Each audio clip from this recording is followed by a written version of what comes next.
I choose the stairs, and I will also choose death. Holy shit. Yep, that's the end of the video. Go home. Nah, I'm just kidding. I'm certainly not gonna start a level in such an horrible way and abort it. So here we go. This is episode 2, Area 6, the 4-way chamber. And after the last 2 previously horrible levels, well, I'm in shock. Here comes a level that I finally like. Yep, it took a long time to get here, but here we go.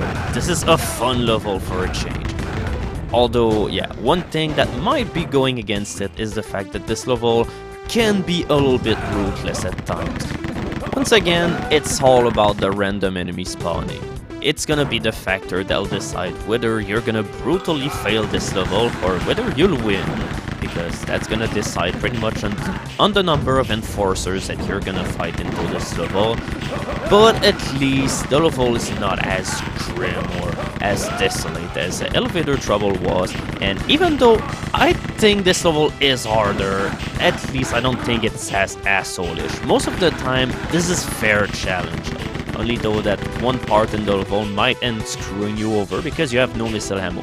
And by the way, this level also has another super secret. First of all, you flip this switch plate here so that you don't get interrupted while you push this wall here, because this is the first level that has one of the developer balls. And what is a developer ball? Well, it's a ball made by a developer. What else can I say? Because that's exactly what it is. It's just a signature from the developers. And yeah, watch out for this touch plate here if you don't want to get calcinated. And you need to press this one touch plate here, because otherwise you're never gonna be able to get into the secret room, which is just ahead here, because yeah, otherwise there'd be a column. So here we go, a tree hop, and that's not over, because yeah, we also get this red key, which is the Oscuro key. There was one of those into the first boss level, but this is the... oh god, we're not gonna go here. Instead, we're just gonna make it so that no one will ever be able to come through here. I'd like to make your way through this fire. Your roof is on fire. So yeah, we're 2 minutes in and we're still in the second room of the level, but you need to go through this pretty elaborate secret if you want the developer ball, because you do need the Oscuro key in order to get it. And usually when the Oscuro key appears into a level, that usually means that it's pretty well hidden, and well, it's never needed to finish any single level, or do it, I really don't remember. Maybe you need it for the final level, but I really don't remember. But anyway, you can always be sure that getting the Oscuro key will always net you a whole bunch of really neat stuff, such as usually 1-ups, even 3-ups, or a whole bunch of missile weapons that you can use to nuke people away into pieces. Nukes.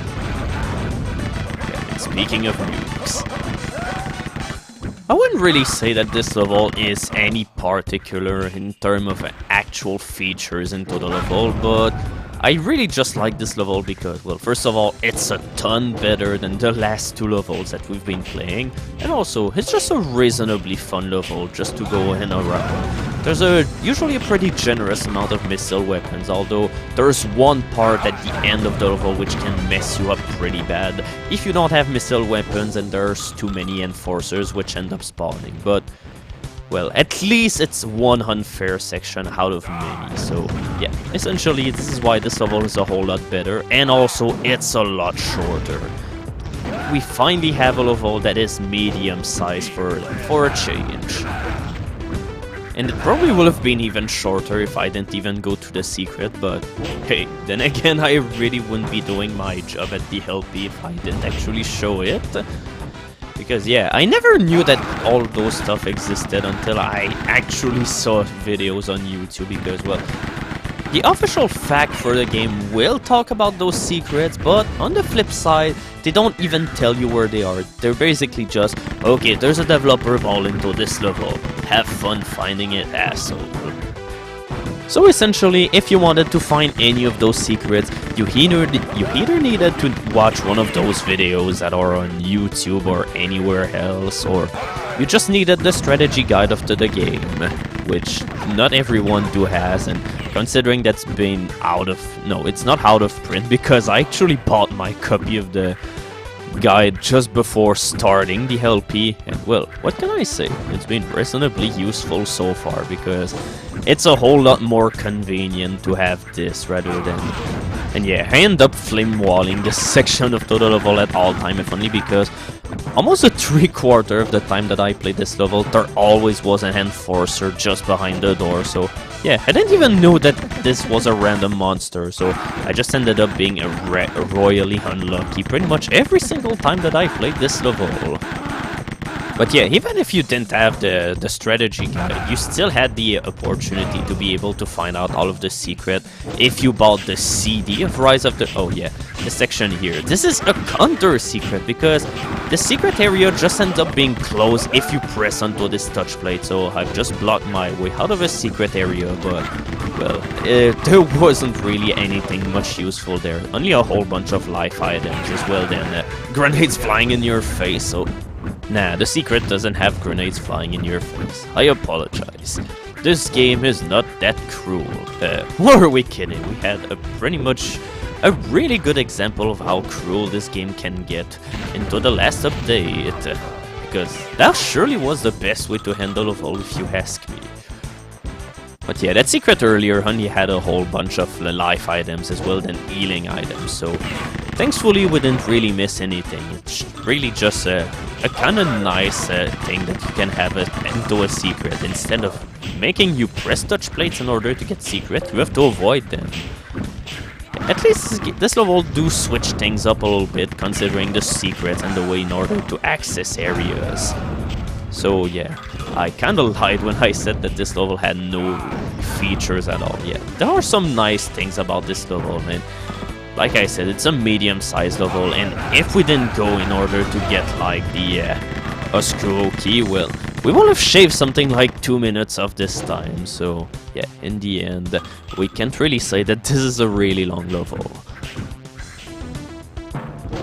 So finally, our key hunt from earlier is finally going to pay off because this is the room where you end up using your Oscuro key in order to claim the big reward. Just make sure that you don't burn to death like this guy. Okay, at least the game didn't give us any blue balls. So we have the first balls of the developers of Incredible Powers.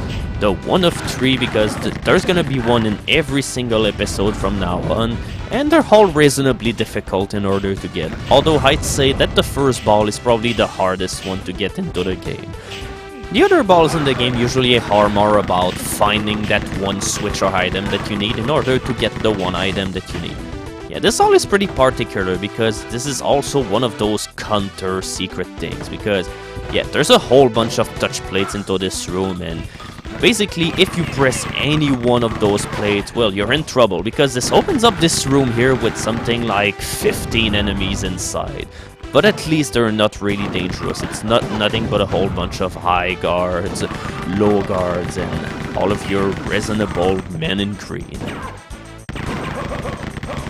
However, you can be sure as hell that if we were playing Extreme Rise of the Triad, there would be something like 15 Triad Enforcers inside this room. And they will all throw levitation of magical grenades that will explode in your face. Okay, or maybe not. Extreme Rise of the Triad is not that awful, but yeah, it's pretty awful.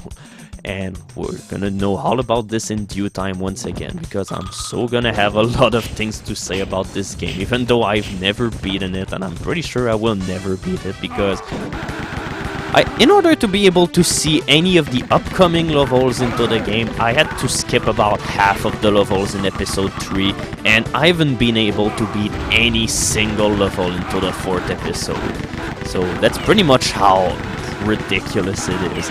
It's just incredibly unfair. A whole bunch of the traps and all of this are really poorly laid out, and what can I tell you? It's a horrible game, and well, you're gonna like it. So we're almost done with this level. We only have, yeah, that's pretty much the end. This is the final room, but yeah, as you can know, they've pretty much saved the best part of the level for last, because there's a whole bunch of enforcers. And this idiot just killed himself, but yeah, I better watch out so that this idiot doesn't end up killing me. Okay.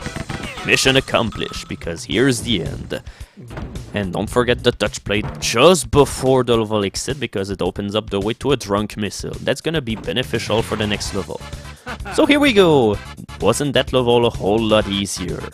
Oh yeah, it was. Really, as long as you keep some missile ammo handy at all times, this is usually not a hard level, although, well, sometimes there'll be a whole lot more enforcers that'll spawn, and then the level will become troublesome.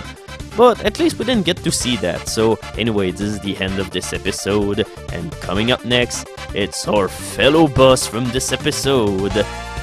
And, oh!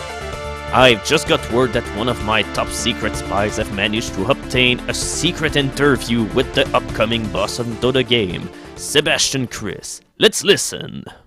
It is with great happiness that I will conduct this interview with Sebastian Krist. Tell me, Mr. Krist, what will happen to you considering that considering that your superior was defeated? Believe me, I will not fail like Darian.